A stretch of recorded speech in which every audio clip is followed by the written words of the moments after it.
یا سید الانبیاء والمرسلین اما بعد۔ سب کریڈٹ کے چکر میں لیکچر نمبر 88 سیدنا ابو سعید خدری رضی اللہ تعالیٰ بیان کرتے ہیں، رسول اللہ صلی اللہ علیہ وسلم کے زمانہ مبارک میں کئی منافق ایسے تھے، جب رسول اللہ صلی اللہ علیہ وسلم جہاد پر تشریف لے جاتے وہ آپ صلی اللہ علیہ وسلم کے پیچھے مدینہ میں ہی رہ جاتے، اور رسول اللہ صلی اللہ علیہ وسلم سے پیچھے رہنے پر بڑے خوش ہوتے کہ جہاد پر نہیں گئے، جانیں بچ گئی، خوشیاں مناتے۔ جب رسول اللہ صلی اللہ علیہ وسلم جہاد سے واپس تشریف لاتے تو یہ منافقین کی جماعت آ کر ہیلے بہانے پیش کرتی اور قسم اٹھا لیتی۔ جانا ضرور تھا لیکن بچہ بڑا بیمار تھا، حلف اٹھا لیتے اور اس بات کو پسند کرتے کہ جو کام انہوں نے نہیں کیا اس کام پر بھی ان کی تعریف کی جائے۔ اب جہاد پر تو وہ گئے نہیں، نیکی کا کام تو کیا نہیں، نہ کرنے پر بڑی خوشی۔ جب نیکی کا کام کر کے آپ صلی اللہ علیہ وسلم صحابہ سمیت واپس تشریف لاتے تو قسم اٹھا لیتے۔ بڑا آسان ہے قسم اٹھانا، عدالت میں مفت میں ملتی، 500 روپے میں مل جاتے ہیں گواہ قسم اٹھانے والے، سبحان اللہ۔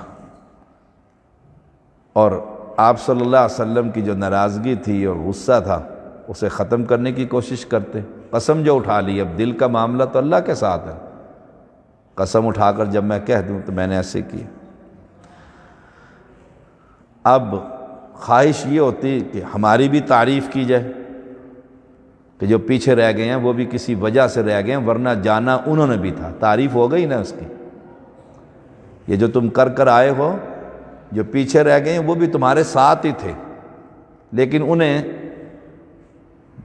کسی کام نے روک لیا تھا اور انہوں نے قسم اٹھا دی۔ اس پر اللہ تعالیٰ نے سورۃ آل عمران کی آیت کریمہ نازل فرمائی، لا تحسبن الذین یفرحون بما اتوا ویحبون ان یحمدوا بما لم یفعلوا فلا تحسبنہم بمفازۃ من العذاب، آیت نمبر 188۔ جو لوگ اپنے ناپسندیدہ کاموں سے خوش ہوتے ہیں اور اس بات کو پسند کرتے ہیں جو کام انہوں نے نہیں کیا اس پر بھی ان کی تعریف کی جائے،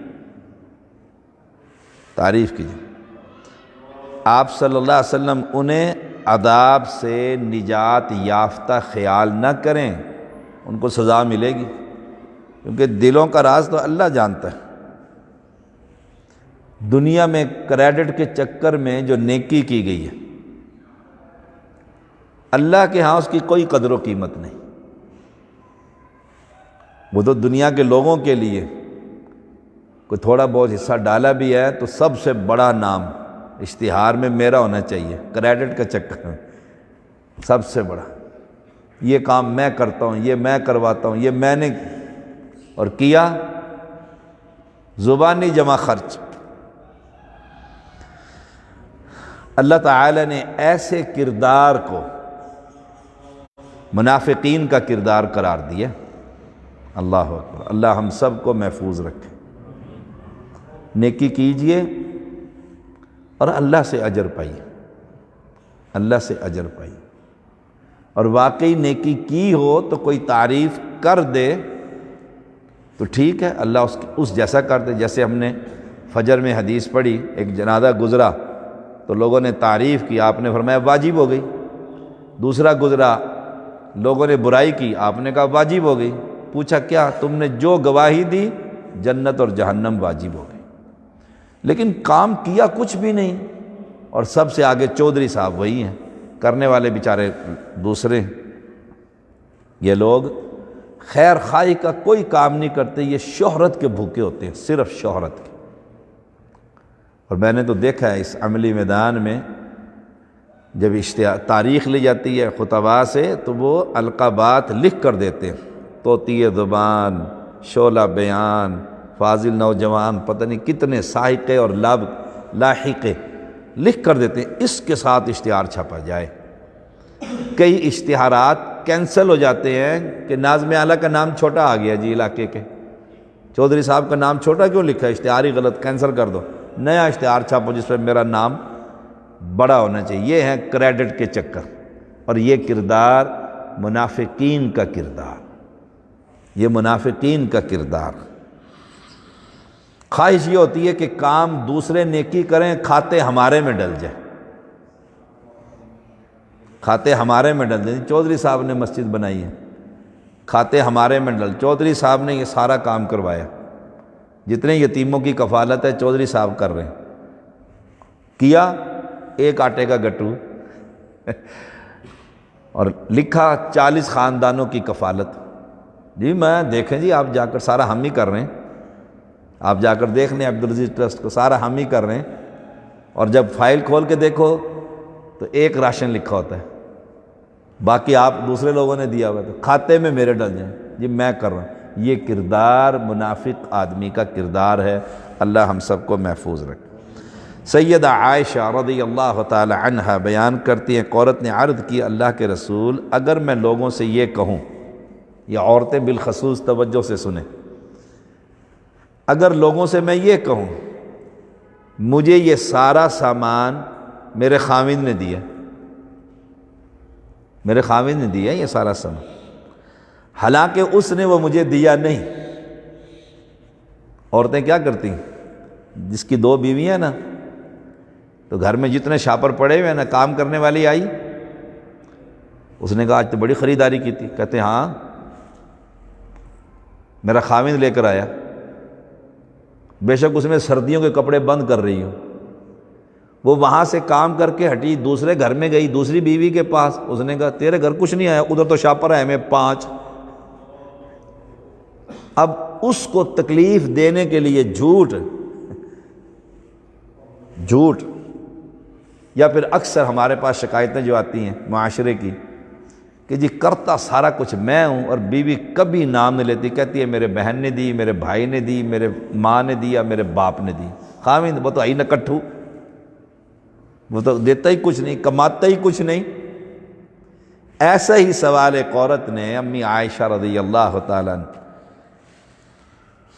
رسول اللہ صلی اللہ علیہ وسلم سے کیا آپ کی موجودگی میں، کہ خاوند دیتا نہیں ہے لیکن میں کہہ دیتی ہوں یہ سارا ساز و سامان میرے خاوند نے دیا، تو کیا اس بات پر کوئی مجھے گناہ ملے گا؟ میں تو آپ کی عزت بڑھا رہی ہوں، خاوند کی آپ کی عزت ہے نا کہ آپ نے دیا، سارا دیا تو نہیں ہے، بولا تو جھوٹ ہے۔ رسول اللہ صلی اللہ علیہ وسلم نے کیا فرمایا،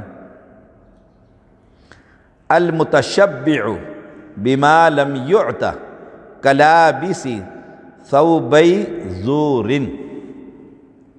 جو چیز تجھے نہیں دی گئی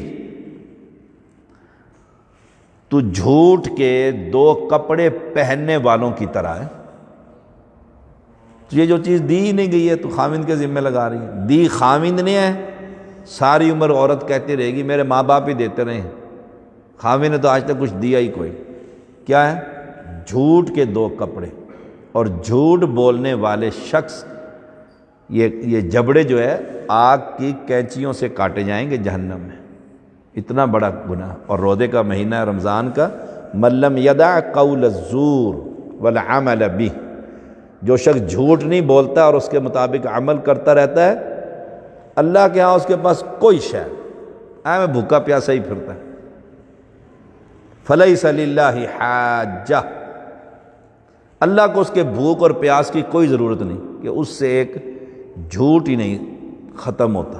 اور عورتوں کی اکثریت میں یہ جھوٹ بڑا ہی موجود ہے، خاوند دے تو کہتے ہیں دیا ہی سارا میرے ماں باپ نے، خاوند نہ دے اور ویسے ہی اس کا نام روشن کرنے کے لیے دوسری بیوی، تیسری بیوی، چوتھی بیوی، محلے، خاندان، ساس سسر، آپ کے بیٹے نے لا کر دیا، ساس سسر جل کے رہ جاتے ہیں، ہمیں دوائی نہیں دیتا بیٹا لا کے پیسوں کی، اور یہاں ٹرک بھر بھر کے دے رہا ہے۔ یہ سارا فساد۔ دوسرے شخص کو متاثر کرنے کے لیے جھوٹ بولنا، یہ روپ دھارنا۔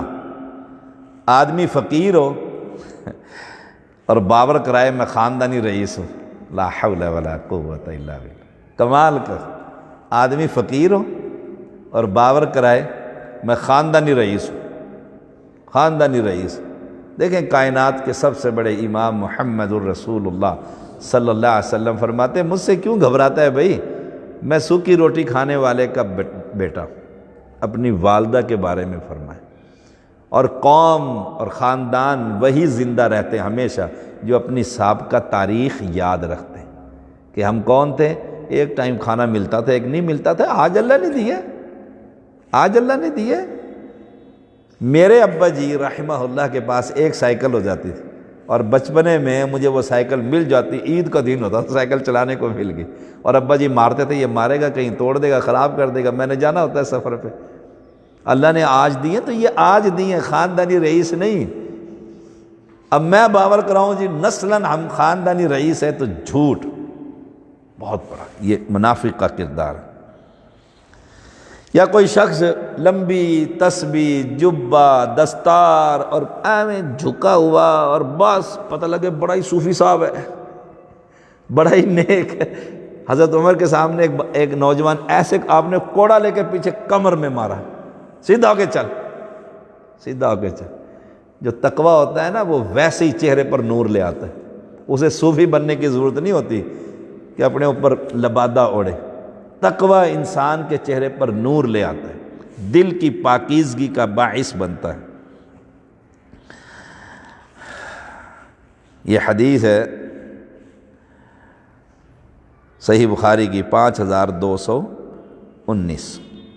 آخری بات سیدنا ابو ہریرہ رضی اللہ تعالیٰ عنہ بیان کرتے ہیں، رسول اللہ صلی اللہ علیہ وسلم نے فرمایا، ان اللہ یبغض کل جعدری جواز، اللہ تعالی ہر بد اخلاق، متکبر، بخیل شخص سے نفرت کرتا ہے۔ بد اخلاق، باہر ہم بڑے اخلاق والے ہوتے ہیں، کیسے ہیں آپ، ٹھیک ہیں، خیریت سے ہیں، گھر آئیں تو ایس ایچ او لگے ہوتے ہیں، سارا اخلاق ختم ہو جاتا ہے۔ رسول اللہ صلی اللہ علیہ وسلم نے کیا فرمایا، تم میں سب سے بہترین آدمی وہ ہے جو اپنے گھر والوں سے بہتر، جس کا گھر میں اخلاق عمدہ ہے۔ آفس میں اور دفتر میں اور بازار میں تو ویسے ہی انسان بڑا ہی شریف النفس ہوتا ہے، اصل اخلاق کا منبع گھر میں پتہ لگتا ہے، جب مزاج کے خلاف کوئی بات ہو جائے، مزاج کے خلاف کوئی بات ہو جائے پھر پتہ لگتا ہے۔ متکبر، اس سے اللہ نفرت کرتا ہے۔ نمبر 2، متکبر سے، تکبر اللہ کی چادر ہے، اس کو لائق ہے تکبر۔ ابو بکر صدیق رضی اللہ تعالیٰ کا قول ہے کہ پیٹ میں گندگی بھری ہوئی ہے اور تکبر کرتا ہے، ایک پیٹ ہی قابو نہیں آتا اور تکبر کرتا ہے۔ تکبر نہ کیجیے۔ تکبر کی اصل ڈیفینیشن یہ ہے، حق بات کو قبول نہ کرنا اور لوگوں کو حقیر جاننا، میں سید، یہ کمی، متکبر۔ حق بات حدیث پڑھ لی، سن لی، تحقیق کر لی، اب نہیں مانتا، متکبر۔ اور متکبر شخص جنت میں نہیں جائے گا۔ ایک شخص تکبر کرتے ہوئے چادر کو گھسیٹ کر زمین پر چلا، بنی اسرائیل کا آدمی تھا، قیامت تک زمین میں دھستا ہی جا رہا ہے، دھسایا ہی نہیں، زمین نگلتی ہی جا رہی ہے، قیامت تک نگلتی ہی رہے گی۔ متکبر نہ بنیے، لوگوں کو حقیر نہ جانیے۔ اللہ کے ہاں مقام کس کا ہے؟ ان اکرمکم عند اللہ اتقاکم، متقی شخص کا مقام ہے، وہ کسی قوم کے ساتھ تعلق رکھتا ہو، تقویٰ نے اس کو آسمان پر پہنچا دیا۔ وہ ایک واقعہ ہے نا، امیر المومنین عمر بن خطاب رضی اللہ تعالیٰ عنہ کے زمانے کا، آپ اپنی مجلس میں دربار لگائے بیٹھے تھے، لوگ ملنے کے لیے آئے، اس میں مکہ کے چودھری قریشی ابو سفیان رضی اللہ تعالیٰ عنہ اور دیگر بڑے بڑے قریشی، خادم نے اطلاع دیا، فرمایا انہیں بٹھاؤ، انتظار کرو، میں بھی کام کر رہا ہوں۔